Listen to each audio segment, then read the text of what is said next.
Hi, I'm Steve McCord, Cattaraugus County Director of Veteran Services, and this is Our Veterans, Their Stories, preserving our heroes' stories, one story at a time.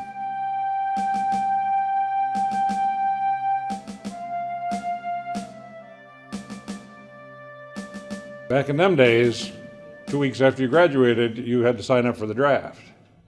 And about 6 months after that, you were in the Army or Navy, but the people doing the drafting at that time were the Army.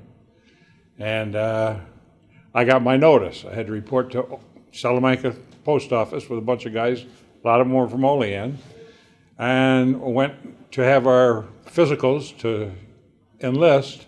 I was too fat. They said, "You're overweight, go back home." I did. But everybody went back then. All my buddies, a lot of my high school friends were already drafted, and I thought, this is a bunch of crap. I just might as well lose this weight and get it done, which I did.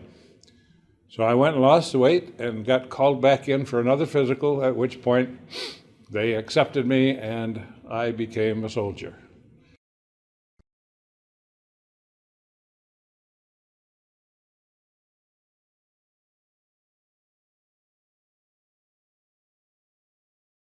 There'd be a tunnel through the mountain. Then you'd go onto a bridge to the next mountain, through another tunnel. Kind of like that. I don't know how many tunnels or how many mountains there were, but quite a few. And we're on that, of course, the bridge. And the natives, they would use the bridge as a shortcut to go from mountain to mountain, which is very dangerous. And here, the Mamasans would be on there, and the Korean operators of the steam locomotive would sound up the whistle, and then they'd speed up the train, try to chase them off there quicker. And they'd get going so fast they'd have to jump off, so they wouldn't get hit. And one day, here I heard a brake squeak and all kinds of noise and whatnot, and I opened the vestibule door and looked out. Here comes this little girl, and I just happened to grab her. And she had been hit by the driver on the engine, right here. And holy smokes.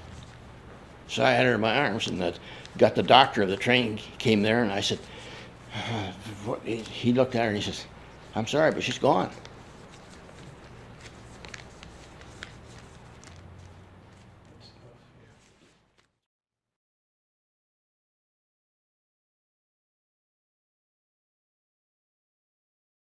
Well, we'd go out for about 3 weeks at a time. Yeah, and you wouldn't change your clothes. You're lucky you got socks. So you'd change your socks, and at night you'd throw down a poncho liner and you'd lay on it, depending on whether you're in an ambush or you're in a defensive position. And bug juice, do you ever see these helmets in the movies with a little bottle up there? That's bug juice, and you spray it all over you, and it keeps the bugs away, and eventually it permeates your skin to the point where you probably don't need it anymore after 6 or 7 weeks. And then you would sleep 2 or 3 hours, and the next guy would take over, and then 2 or 3 hours, and then in the morning you would get up very carefully, because sometimes, and usually if the enemy spotted you and they wanted to hit you, they would wait till just before dawn. And that's when everybody's doing this and going out to the bathroom and opening up their can of food. So that's when you really had to be careful, was in the beginning of the day, in the morning, early morning.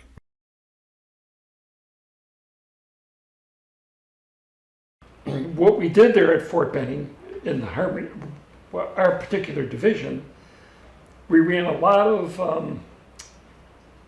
exhibitions for dignitaries. We would get 5 tanks parked next to each other, probably 1 inch between end connectors on our tracks, you know what I mean? And we'd be pointing downrange. And we'd hear the guy talking to people in the bleachers. These could be a bunch of dignitaries from across the country or the world, or they could be WACs, or they could be people on OCS. And when he'd get to a certain cue in his talk, we would open up on this hillside. And I mean, you're talking 50 calibers, 30 calibers, the main mill. We could get 4 rounds off in 13 seconds with the main gun. we'd have one in the chamber, one in our hand, one between our knees, and one in the rack. And if you were a good loader, you could get 4 rounds off.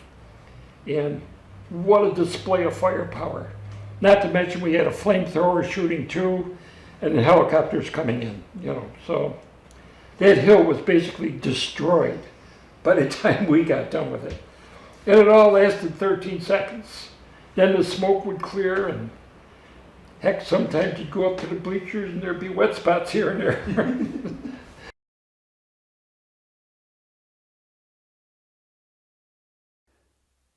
People's concept of combat and the way it really is don't often match up. You think of the old John Wayne movies, or one of my personal heroes, Audie Murphy, and you watch To Hell and Back and such, and you have the combat scenes, and they seem all clean and crisp.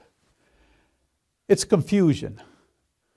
When the first AK-47 goes off, the first mortar, the IED, it is so intensely loud. And there's dust, and people are screaming, trying to give directions, and you can't hear what's going on, and you got to get your wits about you to figure this out when it's truly very, very confusing. And like I said, the dust and the loudness, and I don't think that unless you've been there, you can really capture what's going on there.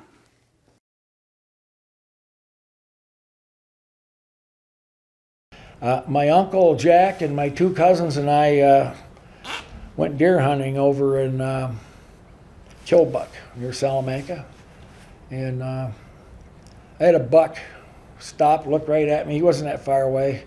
I pulled the trigger and missed him. I started shaking and everything. I haven't owned or fired a weapon since that day in 1969. I had enough of it. I'm tired of it. Someone might shoot me, but I'm not going to shoot anybody else. And that's why you keep a aluminum softball bat under your bed. So that's my take on that. I'm anti-war. I'd feel bad today if I ran over a chipmunk in the road. That's just the way I feel. And I just think war is hell. It sucks.